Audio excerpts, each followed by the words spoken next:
So, there's this friend of mine who always avoids paying for meals. Every time we go out, she conveniently leaves without paying, and I end up covering the bill all the time. Once, she invited me to a hotel and suddenly told me to pay $1,500 for our stay. I was confused and asked her what she was talking about. She insisted that I should foot the bill for our lodging, which seemed completely unreasonable. I'm still shocked, but I've decided it's time to make her face reality. I'm Michelle, a 45-year-old office worker. I live with my husband of 18 years, our daughter in middle school, and our son in elementary school. Since both my husband and I work, we share household chores. Whoever has some free time does the dishes, and we work together to manage our daily lives. My husband is really involved with our kids, driving our daughter to sports activities and playing catch with our son. He's an awesome dad, and I feel fortunate to spend time with such a caring husband and adorable children. One day, someone disrupted my peaceful routine. While I was taking out the trash in the morning, my neighbor and fellow mom Susan asked if I wanted to go for coffee sometime. I hesitantly replied, "Coffee, really?" She explained that there's a new trendy cafe nearby with delicious Korean bread, and she thought we could go together. Although I wasn't too excited, I agreed to go on Saturday. Susan, who hadn't spoken much before, seemed really enthusiastic. I was initially planning to decline because I prefer spending my weekends with my family after a busy week of work, house chores, and taking care of the kids. However, Susan knew my children's schedules and mentioned that on Saturday, my daughter has sports and my son has plans with friends. Surprised, I asked her how she knew, and she cheerfully shared that she heard it from David, who is in the same sports activities as my daughter, and my son mentioned his plans. Feeling a bit pressured by Susan's good mood and information about my kids' plans, I reluctantly agreed to go to the cafe on Saturday. She left after setting the date and meeting place, and I found myself committed to our coffee outing. On Saturday, I was feeling a bit down because I had worked extra hours. We were supposed to meet at the station, but Susan was late, and she didn't apologize. Even when we reached the cafe, there was a long line, mostly of young people. I suggested going to another place, but Susan insisted on waiting because she really wanted to try the bread there. After an hour of waiting, we finally got a seat. Susan, feeling tired, commented that I should have gotten the drinks while we waited. I apologized, and despite my frustration, I smiled. The bread she recommended was indeed delicious, and I thought about bringing my family next time. As we were about to leave, Susan suddenly needed to use the restroom. I waited for 5 more minutes, feeling the stares of people waiting, and ended up paying the bill. After another 10 minutes outside, Susan came out, saying her stomach hurt a little. I asked about her condition, but she said she was fine and walked ahead of me. Trying to talk, Susan cut me off and insisted I choose a drink. Even when I declined, she pushed me to pick something. I chose tea, and she said it's on her, looking satisfied. I thanked her, but I couldn't help feeling uneasy. I wondered if she thought this covered the cost of coffee and bread. I didn't feel comfortable asking her to pay directly. As we arrived at the station, Susan quickly went home, saying she had something to do. After that, every time Susan invited me for tea, she never paid for it. Not only that, she kept asking about my family's activities from other people. On weekends, she left her kids with her in-laws and went out with friends, hardly being at home. Recently, she even left her kids with us to go out drinking on weekday nights. She checked when we would be home, brought her child before dinner, and said, "Take care of my child too." The kid enjoyed eating with us, but it was a burden for the adults. I asked if her husband was home, and she mentioned he's often on business trips. I wish she would at least contribute to the cost of food, considering we already have 2 grown children. But Susan just said, "It doesn't make much difference with just 2 more and left." Any homemaker would understand the financial strain. It's been a month since we started living this way, and the kids are on summer vacation. On the way home, Susan invited us to go out with our families. I was unsure because my husband had been approached by her earlier. Since Susan's husband would be home, she invited us during the holiday. I hesitated, thinking if it's with the family and her husband is there, it should be fine. My husband mentioned it to the kids, and they seemed excited. We agreed, and Susan and I decided on the time and place. On the day of the outing, her husband couldn't make it due to a sudden business trip. It would be just Susan and her 2 children. We followed behind in our own car to a rental campground with cottages, planning to stay overnight. While we prepared the barbecue, the kids were already playing. Once everything was ready, we started grilling the meat. We ordered food for 10 people, including 2 extra servings since Susan's husband couldn't make it. We ended up with 3 extra servings, and I was worried it might be too much. Breakfast is always the kids' favorite, but during summer break, figuring out lunch and dinner can be a bit of a hassle. Today, we decided to keep it simple by just grilling meat. While my husband and I were busy preparing and grilling meat, Susan just sat there, not doing anything, with a calm look on her face. She mentioned that we need to watch the kids properly, but she only watched them from a distance. When I called the children to eat, she grabbed some meat, saying, "Wow, that looks delicious." We were surprised, and Susan suddenly realized, "Oh, is this for the children?" I wanted to give it to the kids first, but since we were grilling more, I thought it would be okay. The kids looked disappointed, expecting an apology from Susan, but she just laughed and said, "You better eat quickly, or I'll eat it all up." My husband and kids were shocked. Then Susan ate even more meat than the growing children. We had planned for 1 lamb chop per person, but she had already eaten 4 and was reaching for more. "Susan, we only reserved 1 lamb chop per person. You've already had 2 extra ones for yourself and your husband, so please have something else. It might seem small, but we can't get more food because we reserved it." "There are limitations," I explained. "What? I can't eat what I want. That's not fair," she complained. I reminded her, "Didn't you know this when we made the reservation?" We planned and decided on the food together, even discussing ordering more because of our growing children. Susan insisted, "I don't eat much. I have a small appetite. Just count me as not there, and 1 extra portion should be fine for my kids and the men."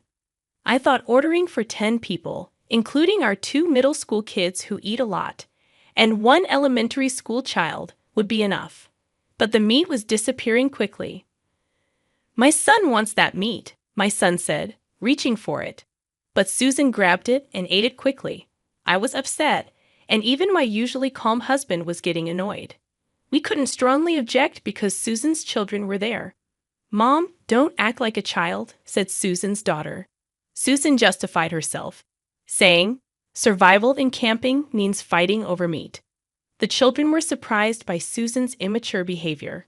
Later, we finished the barbecue, played outside for a bit, and decided to take a break. Since the cottages were separate, we could take a break from Susan and relax. Even though it was supposed to be fun, it felt tense, and my husband looked tired. He suggested, "Let's have breakfast and head home early tomorrow." We spent the rest of the time relaxing with our family and greeted the morning. Susan came out of her cottage cheerfully, saying, "Good morning." I replied, "Good morning. You're lively today." She said, "Of course." I ate a lot, relaxed, and had a great time. For breakfast, we had sandwiches provided, played a bit more, and then started preparing to leave. During the final payment, Susan was missing. I told my husband, and we looked around, but even Susan's children were not there. I asked the kids if they had seen her, and they said she mentioned going to the restroom and told them to go before leaving. When asked about payment, I requested the cashier to wait. After waiting for 10 more minutes, Susan hadn't returned. I went to check the restroom, but Susan and her kids were gone, and her car, which was supposed to be parked nearby, was missing too. What? My husband was surprised. It looked like Susan and her family had already left. I couldn't believe it. I was about to explode with anger. Inviting us and then leaving without paying was infuriating. The total cost of everything, including camping equipment, cottage stay, drinks, meat, and more, was nearly $900. Susan knew the approximate amount during the reservation, and she insisted on this place, which only allowed on-site payment. It seemed like a planned act now. We decided to go straight to Susan's house. "Susan, please open the door." After ringing the doorbell many times, Susan reluctantly opened it. "Susan, why did you leave without telling us?" I asked. "Huh? Didn't I say I was leaving?" She acted like she didn't know. "Susan, you need to pay now. Give us the money," I told her firmly. "Oh, what I forgot. But I don't have any money right now," Susan replied. "We agreed on the amount beforehand, right? You set the budget." I hadn't mentioned it earlier, but I couldn't stay quiet any longer. However, she kept saying she had no money, so I asked, "What happened? You bought something you wanted before the camping trip." "Look," she said, laughing and showing off her purchase. "So you didn't have money during the camping trip?" I asked, getting a bit annoyed but still questioning her. "Yeah, I didn't have it when I reserved. So what?" I was fed up with Susan, who kept laughing without feeling sorry at all. "You planned this from the beginning," I said, and she replied, "Well, thanks to me inviting you. We had a great time. It's a win-win situation, isn't it?" So I confirmed one last time. "So you don't plan to pay? You're so persistent. It's embarrassing. I told you I don't have the money. When I get it, I'll pay you back. Or are you trying to get money from someone who doesn't have any?" With no shame and an unapologetic attitude, Susan laughed, and I reached my breaking point. "I see, understood." I went home without saying much and talked to my husband about what happened. Time passed, and Susan suggested, "Michelle, there's a tasty restaurant nearby. Let's go." She acted like the camping incident never happened. "I'm sorry, but I'm busy, so I can't go." I have been saying no to Susan's invites for a few months, getting impatient. Susan came up to me looking angry, saying, "Are you avoiding me? Still upset about the camping thing? A few hundred or a few $1,000s, it doesn't matter. I can't believe you'd avoid someone over that, even if it were a lot more." She ranted, really upset and talking fast. "Is that so, Susan? Let's plan a trip to an inn next time." I suggested going on a trip. "Huh? Oh, sure, you planned it. In that case, I'll have to check with my family." Susan became cheerful. I told her my husband gave me some alone time, thinking of a 2-night trip. When she asked if my husband would watch the kids, I said he was busy. To the unsure Susan, I said, "I plan to stay for 2 nights from Friday. If it's difficult, I'll go alone." She said she'd leave the kids with her husband's parents and join the trip. When I showed her the inn's exterior, Susan got even more excited. "I'll book 2 rooms. There seems to be space for all." I told her about the inn, and Susan started looking up things on her own. "How about I invite my friends too?" she said. So I told her I'd make all the reservations at once. A month later, it was the day of the inn reservation. Susan and her friends were at my house, looking confused. "Aren't you driving us?" "Oh, sorry, I have to stop by my in-laws, so let's go separately," I said, and Susan reluctantly agreed. We drove to the inn in different cars. "Wow, can't believe we're staying at such a nice place, Michelle." "Thanks." Everyone was amazed by the inn's beauty. "Let's enjoy our free time." Susan and her friends were having a great time, seeming to forget about me. The first day was just eating, bathing, and sleeping. After the bath, I found Susan and her friends having a secret talk. "Hey, Susan, can you really afford to stay at this expensive inn?" One of Susan's friends asked. "Yep, it's all on me," Susan bragged. "Amazing. It's over $1,000 per person per night. So generous. Then I'll turn off notifications for texts and calls and enjoy this dream world until we leave." Susan said she'd pay for everyone's stay, and everyone got excited. The next morning, they went to the spa for massages and had a meaningful time relaxing. I tried texting Susan, but she didn't read or reply. Even at night, it seemed she was having a good time. "Hello, Michelle. It's morning already," cheerful Susan called.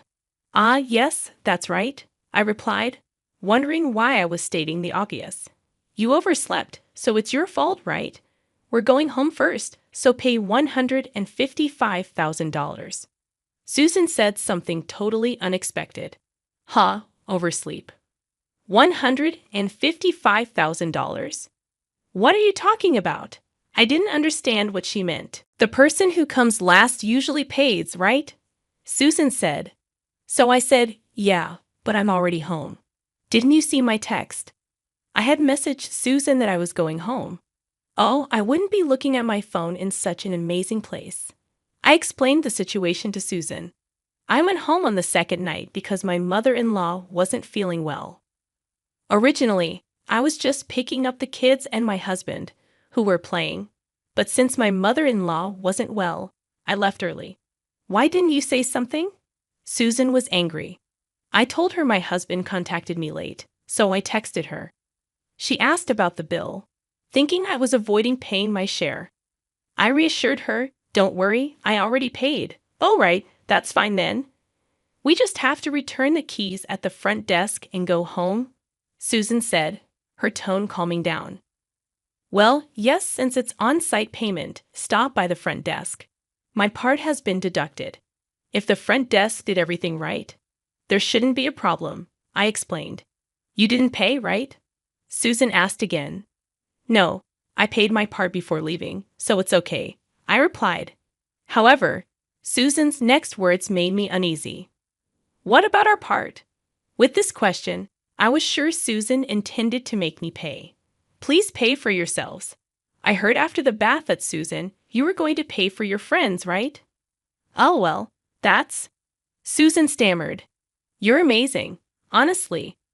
I thought you were the worst for always disappearing when it's time to pay. So you really were going to pay back the money for the camp later. I misunderstood you, Susan. I'm sorry. I joked, building her up. Wait a minute. I cut off Susan's protest and said, tell me all about your wonderful time when you get back. See you later, and I hung up the phone. When I got home, my husband asked, are you okay? I smiled and said, yeah, I'm fine. Susan and the others had a great time. Later, Susan, who had promised to pay, somehow managed to use several credit cards. When Susan came back, she looked really bad, unlike when she left the inn. I never planned to pay, she yelled as she went home. According to what the kids heard from Susan's kids, her husband, back from a business trip, scolded her a lot. You have to earn and pay that big amount of $155,000 yourself, he said. She seemed to start working part-time. For Susan, who used to be lazy, leaving housework and childcare to others, it must be tough. She's working so hard that she has no time to rest, both physically and mentally. I don't get invites from Susan anymore, and I don't have to take care of her kids. I've been able to have a peaceful daily life. On holidays, I can spend time happily with my family, and that makes me very happy.